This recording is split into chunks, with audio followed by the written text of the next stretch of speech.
2025年4月，北京首都国际机场的旅客们惊讶地发现，机场里的巨型灯箱广告全变成了鲜红底色、白色大字的统一，红彤彤的统一二字格外显眼。其中统字的一点还被设计成台湾岛的形状，下方配着捍卫国家主权、维护国家统一、祖国统一、指日可待等标语，落款印着人民日报的标志。与此同时，中国网络上疯传一张公告照片，上面写着本店即日起对美国籍顾客加收 104% 服务费，如有不解请咨询美国驻华大使馆。据说这样的标语已在山西、武汉等地的一些店家贴出，甚至连远在新加坡的华人店铺也响应号召。一时间，统一台湾的口号和美国客人服务费加价1倍多的传闻闹得沸沸扬扬。这一连串耐人寻味的现象背后，是美中贸易战的新一轮风暴。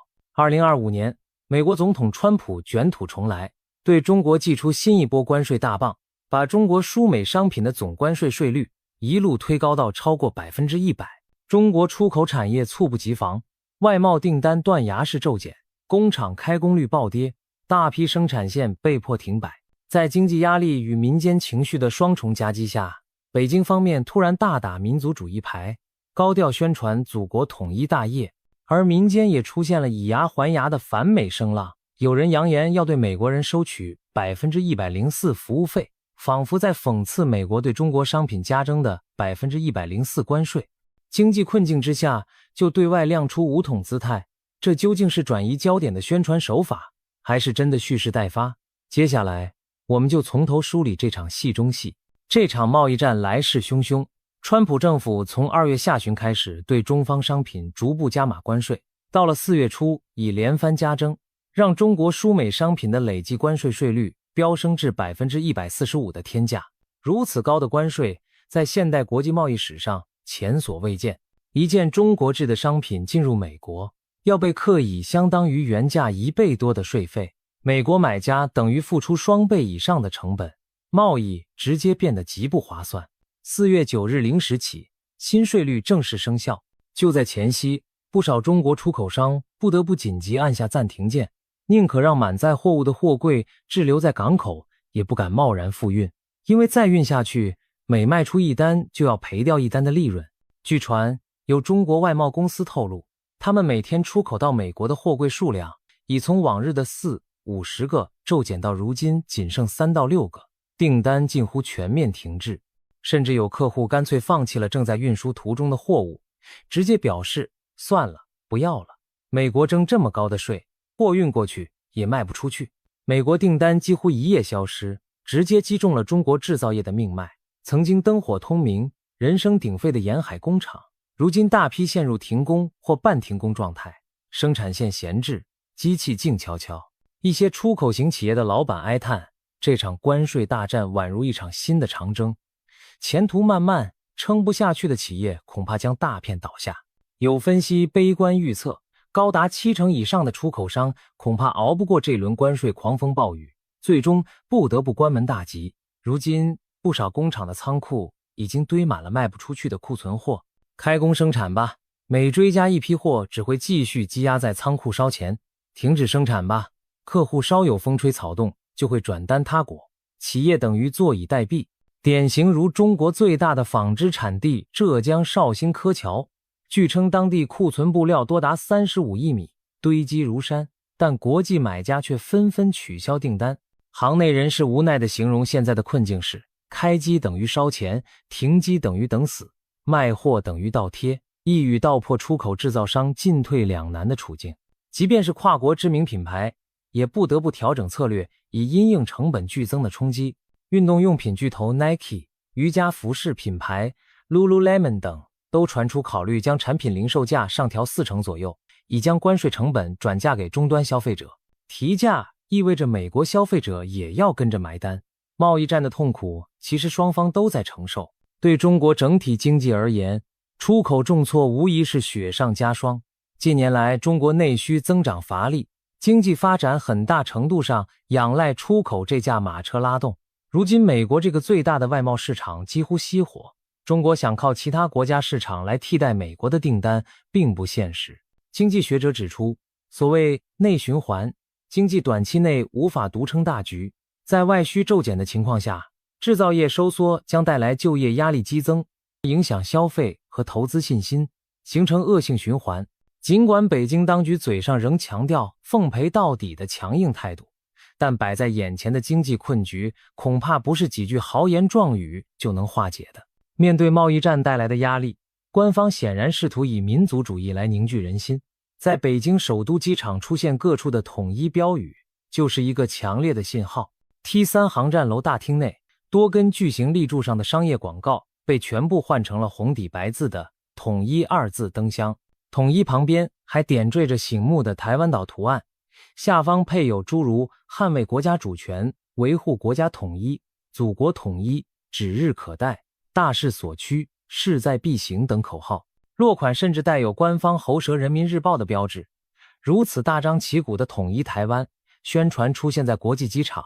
令来往旅客无不侧目。许多人立即联想到当前紧绷的两岸关系。就在这些标语亮相前后，中国解放军在台海附近进行了军事演训，官方放话，祖国领土完整不容分割。如今机场都贴满了统一的大字，不禁让人猜测官方是否在为某种重大行动预热造势。对内而言，这波突如其来的统一宣传无疑是在给低迷的社会情绪打一剂强心针。经济下滑、失业压力山大的时刻，官方高调宣示统一台湾的决心，可以煽动起强烈的民族自豪感，把民众的不满情绪转化为对所谓外部敌对势力的仇视。正如不少观察人士分析的，当政权面临经济困境时，最便利的手段之一就是转移矛盾焦点，以民族大义来凝聚共识。而统一台湾恰恰是能最大程度引发中国民众民族情感的议题之一。简单说，当老百姓的钱袋子瘦了，拿台湾问题来充充电，可以暂时让舆论从经济困局上移开视线。这些统一标语也在中国互联网引发了热烈讨论，爱国情绪高涨者看得热血沸腾，许多人激动地表示感觉大事要发生，希望早日完成统一，祖国加油。甚至有人说自己热泪盈眶，但也有不少网友持怀疑和调侃态度。有网友戏谑道，我还以为统一牌方便面出新广告了呢，因为统一恰好也是一个食品品牌的名字。另一些人嘲讽，光喊口号有什么用，真能动手就不用年年喊了，每次经济不好就来这一套，我们听得耳朵都起茧了。还有人质疑机场摆满这种标语是否合适，把机场搞成这样，国际旅客作何感想？难怪没商家敢投广告了，只好贴标语充数。这些不同声音虽然在网上存在，但在官方主旋律宣传下显得微不足道。无论如何，北京高调展示统一决心，至少成功转移了不少国内公众的视线，新闻报道也纷纷跟进渲染，仿佛瞬间贸易战的经济新闻都让位给了武统。舆论至于这种操弄民族主义的做法能持续多久，效果如何，还有待观察。但可以确定的是，在经济陷入困境之际，两岸议题再次被推上风口浪尖，绝非偶然。就在官方宣传统一标语的同时，一场民间自发的反击行动也在网络上吸引着眼球。多张照片显示，在中国一些餐厅和商店门口贴出告示，称将对美国籍顾客加收 104% 的服务费。这些告示多为红底白字，中英文对照，上面写着本店即日起对美国籍或持美国绿卡顾客加收 104% 关税，如有不解，请咨询美国驻华大使馆。据报道，从山西太原到湖北武汉，陆续都有店家挂出类似布条标语，甚至连远在新加坡的华人商铺也响应。在民族情绪高涨的舆论场中，这些照片被疯传，大批网友拍手叫好，称这是以其人之道还治其人之身，要让美国人也尝尝被加价1倍的滋味。不过，冷静的人们则在追问，对美国客人收 104% 服务费，真有歧视吗？还是只是民间的一场戏码？截至目前，并没有迹象显示这是政府主导的行动，更像是部分爱国商家自发的表态，甚至可能仅仅是一种讽刺意味浓厚的姿态。毕竟真要在实际业务中对外国客人另收巨额费用，不仅有违常理，也可能涉及歧视性对待，招致其他客源反感。有人质疑，部分店家贴出这种告示，其实未必真有多少美国客人登门，更像是在借题发挥，博取关注，有点类似自导自演的爱国秀。在中国互联网上，过去也不乏商家或网红借机炒作爱国情绪来吸引眼球的案例。因此，这100%加价的服务费更大的意义可能在于宣示态度，而非真要落地实施。值得一提的是，这场104%服务费的民间反击来源正是美国关税数字本身。由于美方对中方输美商品课征的累计关税达到了104%，中国网民便巧妙借用这个数字作为反制象征。在民族情绪里，这仿佛表达出一种对等报复的快感，你对我们商品加税，我们就对你们的人加费。一时间，网络上充斥着类似的调侃和叫好声，把川普气个半死。这下看你还来不来中国？等评论层出不穷。然而也有理性的声音指出，真正的报复应该通过外交与经贸渠道解决。如此戏谑式的民间举动只能算是一场情绪宣泄，对实际问题于事无补。总的来说，对美国客人加收104%服务费，更像是一场网络爱国主义的狂欢与表演。它反映了中国民间对美国关税政策的强烈不满和抗议，但手段带有明显的象征性和戏谑色彩。这场风波是真是假，或将如何收场，其实并不重要。重要的是，它成功的在舆论场上营造出一种我们也报复了的氛围，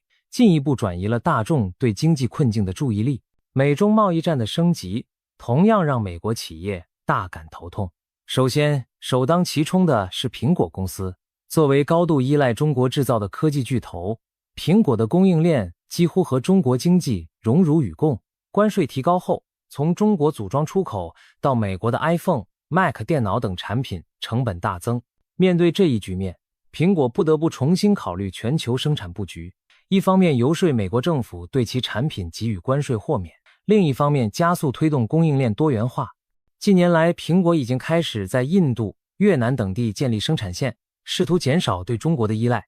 例如，部分新款 iPhone 已转移到印度组装，以供应美国市场。可是，想复制中国成熟的产业链并非易事。印度工厂曾被爆出产品良品率不到60%，生产效率远不如中国。越南虽然人工便宜，但配套的供应商生态和产能规模都无法与中国相比，这导致苹果的去中国化进展缓慢，短期内仍然离不开中国庞大的制造体系。除了生产端的挑战外，苹果在中国市场的销售也面临风险。中国消费者的民族情绪一旦被煽动起来，很可能出现抵制外国品牌的风潮。过去几年中，就曾发生过部分中国民众响应爱国号召而抵制 iPhone， 转向支持国产手机的情况。对苹果而言，如果既要承担关税成本，又可能失去中国市场，可谓腹背受敌。对芯片产业来说，中美对抗的冲击同样深远。半导体巨头英特尔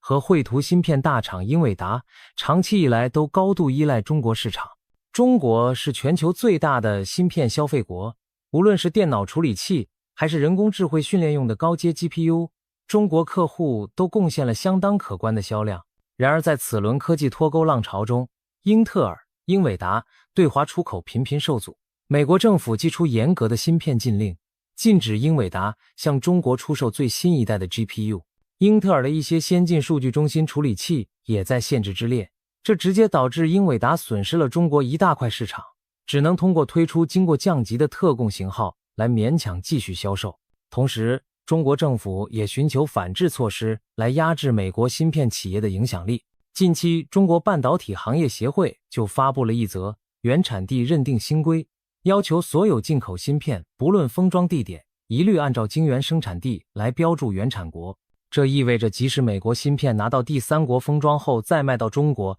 也仍被视为美国货。有观点认为，中方此举是为日后对美国芯片课征报复性关税或限制美企产品在华采购做铺垫。如果真如此，英特尔和英伟达等公司在华业务将进一步受挫。除了市场准入问题，供应链本身也充满变数。美中关系紧张引发中国对关键原材料出口管制的考虑。例如，中国是半导体产业所需稀土金属和特殊材料的主要供应国之一。今年，中国就曾限制氮化镓、砷化镓等芯片材料的出口，作为对美国科技打压的反击。在这种你来我往博弈中，美企供应链的不确定性骤增。一旦中国祭出卡脖子手段，美国科技公司可能面临原材料断供、零部件短缺的风险，生产计划也会被迫中断或延误。可以说，美国企业尽管身在大洋彼岸，也无法独善其身。美国其他行业巨头也难逃牵连。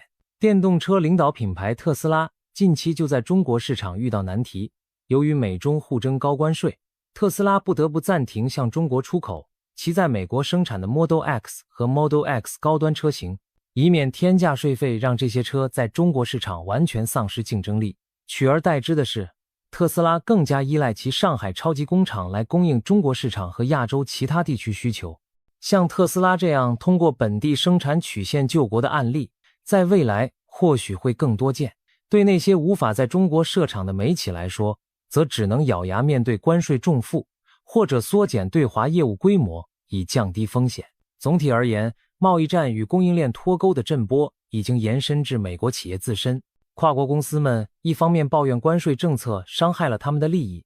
一方面也开始重新审视全球化布局，在效率与安全之间寻找新的平衡点。可以预见，在这场拉锯战中，美企将被迫付出不小的调整成本，而全球消费者也可能从产品价格上切身体会到这场经济对抗的后果。面对美国的高压打击，中国近年来强力推动科技领域的去美化，试图摆脱对美国技术和产品的依赖。从芯片、高端设备到软件生态，中国官方和企业都在提倡国产替代、技术自治，希望练就备胎转正的本领。然而，理想很丰满，现实却骨感。要在短时间内实现关键技术完全自给，谈何容易？以半导体芯片为例，尽管中国每年投入巨资扶持本土芯片产业，但核心瓶颈依然受制于人。制造先进芯片所需的光刻机、EDA 软件、特殊材料等，长期以来都被美国及其盟国垄断。荷兰 ASML 公司的极紫外光刻机是7奈米以下制程不可或缺的设备，但在美方压力下， ASML 根本无法向中国出口最先进机型。没有了尖端光刻机，中国晶圆厂再多也无法量产最高端的芯片。再看芯片设计环节，主流的 EDA 电子设计、自动化工具几乎清一色是美国软件，如 Synopsys、Cadence 等。中国虽然试图开发替代方案，但短期内难以达到同等复杂度和可靠性。在这些基础环节受制的情况下，中国芯片企业就算有能力设计出先进产品，也面临巧妇难为无米之炊的困境。当然，中国并非全无收获。在政府支持下，一些本土科技企业加快了去美化步伐，取得部分突破。比如华为在被美国全面封杀后，成功研发出了麒麟手机芯片的新型号，据称采用了中国自主制造的7奈米工艺。操作系统方面，华为的鸿蒙系统以及统信 UOS 等国产操作系统也开始在部分政府机构和企业中试点替换 Windows， 但这些进展距离全面自己仍有不小差距。以华为最新的7奈米手机芯片为例，外界分析发现，其性能和良率仍不及国际领先水准，而且产能非常有限，只能供给高端手机少量使用，尚不足以支撑整个市场需求。国产操作系统方面，尽管政府机构可以强制推广使用，但普通用户和商用市场接受度不高，生态建设也需要漫长时间。许多企业在去美化口号下，表面上换上了国产软硬件，实际运行中却常常不得不用各种变通办法来维持效率，例如保留部分美国零部件作为备源，或在内部系统上同时跑着2套软件，以防不测。此外，所谓去美化有时只是将依赖对象从美国换成其他国家而已，称不上真正的技术独立。比如中国大型客机不用波音改买空客，但发动机和航电系统依然依赖欧美供应。再如半导体领域无法进口美国芯片设备，就转向日本、韩国寻求替代品。可这些国家的顶尖技术同样掌握在少数企业手中，并不比直接依赖美国更安全。甚至有观点嘲讽道，去美化到最后，去的只是美国品牌标志，我们买到的可能还是外国货。这话虽然夸张，却点出了中国技术自立道路上的尴尬。总的来说，中国的技术去美化是一场不得不打却又艰难异常的硬仗，它不可能一蹴而就，而需要长期的投入和沉淀。在此过渡期内，中国仍不得不继续进口大量美国关键零部件与设备，例如芯片仍是中国每年最大的进口项目之一，对美国高通、英特尔等公司的产需求短期内无法替代。可以预见，在未来相当长的一段时间里，中国科技产业将在自主研发与对外采购之间走钢丝，一边极力攻克核心技术，一边也要谨慎避免与西方完全脱钩而令自身陷入孤立。所谓自力更生，注定是一条漫长而曲折的道路。在全球制造业版图重新洗牌的浪潮中，一系列令人啼笑皆非的对比正在上演。长期以来，中国被视为世界工厂，以廉价而勤劳的劳动力著称。然而，随着中国工资水平逐年上涨，不少资本开始寻觅更低成本的生产基地，比如邻近的越南、印度，甚至远在大洋彼岸的美国本土。可是，工厂搬迁并非简单，换个地方搭建流水线那么容易，其中隐藏的效率差异和成本陷阱往往出人意料。先拿东南亚新兴的生产热点越南来说，越南工人工资确实远低于中国。有统计称，在电子制造领域，中国珠三角地区工人的月薪约在人民币6000元以上，而越南工人平均仅3000出头，不到中国的一半。乍看人力成本优势明显，但另一方面，越南劳工的培训水准和生产效率也相对较低。有代工厂管理者透露，越南工人普遍缺乏大规模工业制造经验，产品良品率一开始往往偏低，需要长时间磨合和培训。此外，越南工人的工作态度和文化与中国有所不同，他们通常不愿意像中国工人那样没日没夜加班冲刺产量，结果就是虽然单人工资便宜，但可能需要更多人手、更多时间才能完成同样产量。曾有网友调侃，富士康走了一圈发现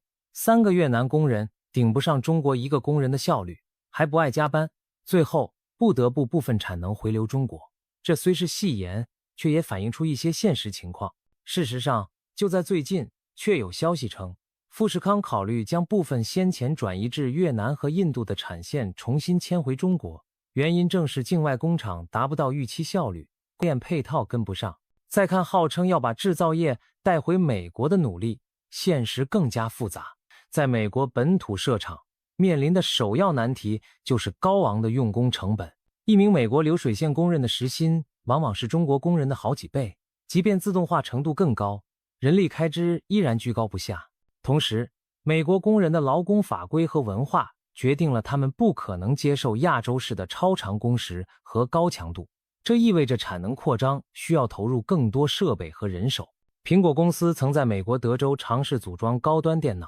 但遇到一个意想不到的问题，在当地竟然一时找不到足够供应的特制螺丝，最终还是得从中国运零件过来救急。这件趣事凸显了中国多年发展出的完善供应链生态，在其他地方难以复制。在深圳，打个电话就能凑齐一条生产线所需的各种零件配套，但在美国，一些看似不起眼的小零件都可能成为瓶颈。如果强行把所有环节都搬回美国，不但建厂周期长，各种配套采购也令人头疼，往往还没投产就已经花费巨大。因此，我们看到了耐人寻味的局面，一边是中国工厂抱怨订单转移，工资上涨压力大，一边是外国投资者发现离开中国后生产效率跟不上，总成本反而上升。中国当年以廉价劳力承接西方产能转移，而如今当中国不再那么廉价，产能要再转移出去却没那么容易了。有人形容这好比薛定谔的制造业回流，理论上工资低的地方就该吸引制造业，但实际上还得看综合实力。中国凭借多年积累的人才、技术、供应链和基础设施，其制造业效率之高、速度之快，令后来者难以企及。曾经西方有人断言，3个中国工人的产出抵不上1个美国工人，而现在倒像是中国人在感叹3个外国工人干不出1个中国工人干的活。当然，这种说法有以偏概全之嫌。但全球产业分工中形成的隐形门槛确实存在。未来，随着人工智慧和自动化技术进一步发展，制造业区位选择的考量因素或许会有所改变，但至少在当下，制造业大规模撤出中国并非易事，当中暗藏的效率落差和协同成本，足以让许多企业在现实面前放慢脚步。对于美国而言，要想重振本土制造，不仅需要投入真金白银建设基础设施和供应链，更需要接受产品价格上涨、利润率下降的结果。对于中国而言，则需要警醒自身优势，并非牢不可破，设法提高附加值，改善劳工待遇，才能在保有效率优势的同时，避免陷入用血汗换利润的低端循环。制造业版图的转移和演变，正以戏谑又残酷的方式提醒着各方，全球化格局早已你中有我，我中有你，想要抽身而退，重启炉灶，远没想象中那么简单。美中贸易战的冲击波正通过经济和政治两条线同时发酵。一方面，经济层面的现实压力让中国不得不直面出口受挫、产业链动荡的痛苦；另一方面，政治宣传上则祭出了民族主义的大旗，试图将内部问题外部化，以凝聚民心。于是，我们看到了开头那一幕幕魔幻写实的场景：经济不景气，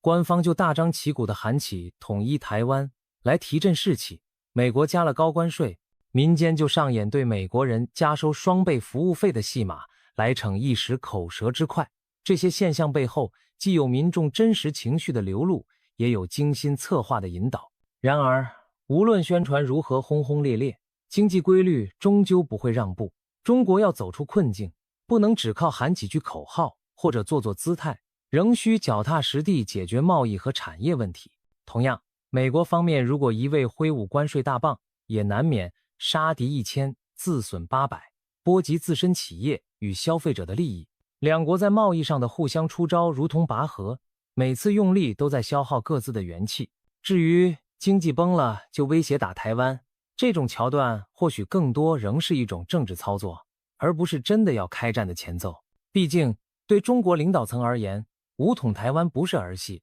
需要考量的成本远高于一场宣传战。然而也不可否认，在内忧外患加剧时，升高对台强硬调门已成为北京惯用的稳局策略之一。这对台湾和国际社会而言，无疑增添了不安因素。展望未来，美中之间的经济博弈和政治角力恐怕仍将持续下去。目前我们看到的只是这场大戏的其中一幕，剧情如何发展，很大程度上取决于双方决策者的智慧与抉择。希望最终各方都能意识到，经济问题终究要用经济办法来解决，而战争威胁这种大杀器是越少出现越好。对普通人而言，我们更乐见的是商品买卖顺顺利利，机场里放映的也只是旅游广告，而非充满火味的标语。经济也好，政治也罢，归根结底都应服务于人民的福祉。如果哪天我们发现合作比对抗更有利可图，也许这场硝烟弥漫的贸易风波才能真正画下句号。